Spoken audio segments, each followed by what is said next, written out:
जब मूवीज और web series आपको वो सेटिस्फेक्शन वाली फीलिंग ना दे पाए, तब एनिमेशन की दुनिया में कदम रखना 110% आपको जरूर पसंद आएगा। क्योंकि एनीमे का क्रेज इतना ज्यादा है कि लोग एक एपिसोड देखने के लिए पूरे हफ्ते वेट करते हैं। For example attack on Titan. तो उसी एक हफ्ते के दौरान क्यों ना एक अंडररेटेड या फिर अलग ही स्टाइल की एनिमेशन को ट्राई किया जाए। तो आज एनीमे या फिर एनिमेटेड सीरीज के पार्ट 2 में 10 बैडएस एनीमे है जिन्हें देखने के बाद वो सेटिस्फेक्शन वाली भूख खत्म हो जाएगी। एनीमे की डिटेल्स आपको स्क्रीन पर विजिबल होगी और सबसे टॉप वाले एनीमे का नाम शायद ही आपने सुना होगा।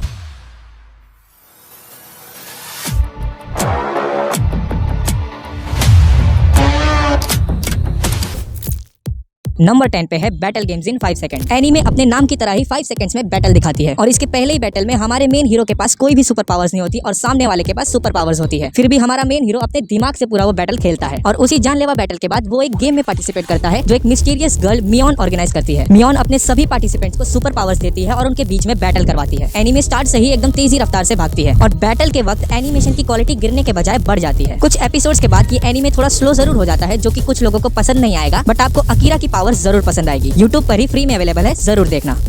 नंबर 9 पे है इटर्नल क्वान। ये anime normal super hero animes की तरह बिल्कुल भी नहीं है, क्योंकि यहाँ पर सुपर पावर्स कैरेक्टर्स के कंट्रोल में ही नहीं है और उसी वजह से ये नॉर्मल पीपल के लिए खतरा बन जाते हैं। और यहीं पर हमारा मेन हीरो क्वान उन सभी लोगों की मदद करता है जो अपने पावर्स कंट्रोल नहीं कर पाते। इस एनीमे में आपको uncontrollable super power versus normal people के बनाए हुए हाई टेक साइबॉर्ग से फाइट देखने को मिलती है और उसी फाइट के दौरान इस एनीमे का असली एनिमेशन दिखता है।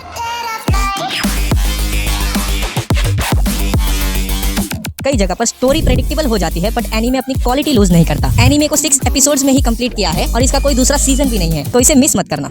नंबर 8 पे है टोक्यो रिवेंजर्स। ये एनीमे बैडएस एनीमे का बाप है, क्योंकि नॉर्मल सी बातचीत भी इतने इंटरेस्टिंग वे में बताते हैं कि आपका इंटरेस्ट कहीं लूज ही ना हो। एनीमे में ताकेमिची को ये पता चलता है कि उसकी दोस्त को टोक्यो मांजी गैंग ने मार दिया है और किसी मिस्टीरियस तरीके से वो 12 इयर्स पीछे ट्रेवल कर जाता है ताकि वो ये पता लगा पाए कि उसकी दोस्त का असली मर्डरर कौन था। इस एनीमे में दम है कि आप इसके एक एपिसोड देखते ही इसके फैन बॉय बन जाओगे और आपको कैरेक्टर्स की कमी नहीं पड़ेगी, चाहे वो मेन कैरेक्टर हो या फिर कोई सपोर्टिंग कैरेक्टर्स। हर कैरेक्टर अपने रोल में जबरदस्त है, बट आप भी इसे मेरी तरह फुल टाइम ट्रेवल वाली एनीमे मत समझना। ये एनीमे मेनली फोकस करती है टोक्यो मांजी गैंग पर, तो अगर आपको गैंग्स के बीच की राइवलरी देखनी है तो इसको ट्राई करो। नंबर 7 पे है माय हीरो एकेडमिया। हम सब ने बचपन में कभी न कभी ये सोचा होगा कि काश हमारे पास भी सुपर पावर्स होती, और इस एनीमे के दिखाए गए वर्ल्ड में 80% लोगों के पास कोई ना कोई तो सुपर पावर्स जरूर है, बट हमारे मेन कैरेक्टर के पास कोई भी सुपर पावर्स नहीं, एकदम नॉर्मल ह्यूमन है। बट फिर भी वो अपने आप को वर्ल्ड के बेस्ट हीरो एकेडमिया में एनरोल करा लेता है। एनीमे के लीड कैरेक्टर का डेवलपमेंट बहुत ही अच्छी तरह से दिखाया है और इस एनीमे ने सिखाया है कि जरूरी नहीं कि तुम्हें बाकियों की तरह बनना है, तुम यूनिक भी बन सकते हो। इस एनीमे के टोटल 5 सीजन अभी तक रिलीज हुए हैं और ये अभी भी कंटिन्यू चल रही है, तो अगर आपको अपने अंदर के सुपर हीरो को जगाना है तो इस एनीमे को ट्राई करो। नंबर 6 पे है मॉब साइको 100। अपने अंदर की फीलिंग को फट के बाहर आने वाली लाइन को अगर किसी एनीमे ने प्रूव किया है तो वो ये एनीमे है। एकदम यूनिक कंसेप्ट और शायद ही आपने ऐसा कोई एनीमे टेस्ट किया होगा। मॉब नाम के लड़के को अपनी फीलिंग्स जताना नहीं आता, जो कि आजकल सभी का हाल है, बट उसके पास एक साइकिक पावर होती है जिसकी वजह से वो अपनी फीलिंग्स को एक सर्टेन लेवल पे रिलीज करता है और उसकी वजह से कुछ न कुछ बुरा ही होता है। और क्योंकि इसका कंसेप्ट फीलिंग से रिलेटेड है तो आप पहले एपिसोड के बाद रुकोगे नहीं। अगर आपने वन पंच मैन देखी है तो उसी के जैसा एनिमेशन और बहुत सारे उसके रेफरेंस भी आपको देखने को मिलेंगे। एनीमे में हॉरर कॉमेडी को भी दिखाया गया है, जो कि कई जगह वर्क कर जाता है और कई जगह नहीं। तो अगर आपको ये जानना है कि आपके अंदर कितनी फीलिंग्स भरी पड़ी हैं, तो इस एनीमे को ट्राई करो, पता जरूर चल जाएगा। नंबर 5 पे है इरेज्ड। लाइफ में हमने बहुत सी गलतियां की हैं और अगर हमें मौका मिलता टाइम में पीछे जाने का तो हम उसे जरूर ठीक कर देते। और साटोरी फुजिमा की लाइफ भी कुछ ऐसी ही है और वो अपनी लाइफ में स्ट्रगल कर रहा होता है। एक दिन रिवाइवल नाम का फिनोमेना साटोरी की लाइफ में हो जाता है और वो अपने पास्ट में पहुंच जाता है जहाँ कुछ दुर्घटना होने वाली होती है। ये फिनोमेना तब तक चलता है जब तक कि वो उस एक्सीडेंट के कॉज को इरेज न कर दे। स्टोरी इतनी एंगेजिंग है कि आप खुद उसके पास्ट को जीने लगोगे। इस एनीमे की ताकत है उसके प्लॉट ट्विस्ट, जो कि बहुत ही अच्छी तरह से प्लेस किया है। फिर भी एनीमे के लास्ट पार्ट में ऐसा लगता है कि रश किया है, बट वो आपको पता नहीं चलेगा। अगर आपको मर्डर मिस्ट्री पसंद है, वो भी टाइम ट्रेवल के साथ, तो ये तो पक्का आपके लिए है।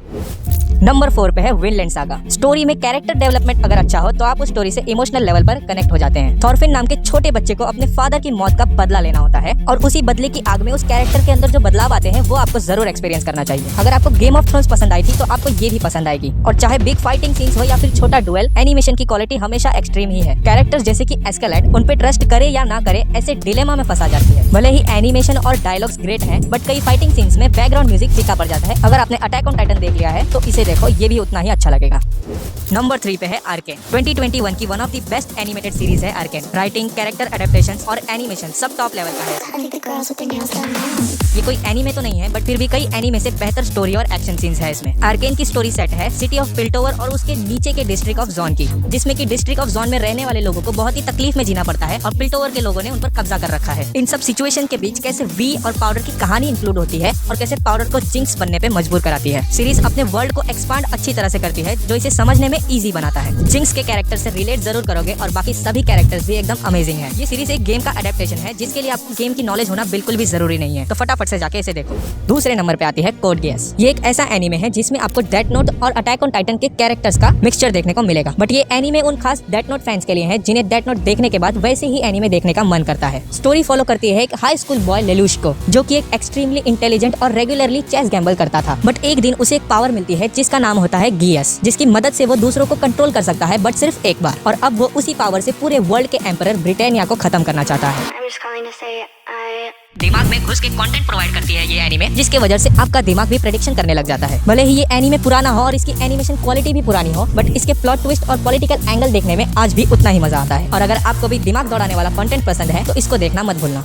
नंबर 1 पे है इनविंसिबल। अगर बैडएस एनीमे में कोई टॉप कर सकता है तो वो एनीमे है इनविंसिबल। मतलब badass action, badass plot twist और उससे भी ऊपर कैरेक्टर्स के बीच के रिलेशंस, जिसकी वजह से इमोशंस डेवलप किए जाते हैं, सभी एकदम हाई लेवल के। एपिसोड 1 के स्टार्टिंग में आपको ये लगेगा कि ये एक नॉर्मल सुपर हीरो एनीमे है, बट एपिसोड के एंड सीन देखने पर पता चलता है कि ये एनीमे तो अब शुरू हुआ है।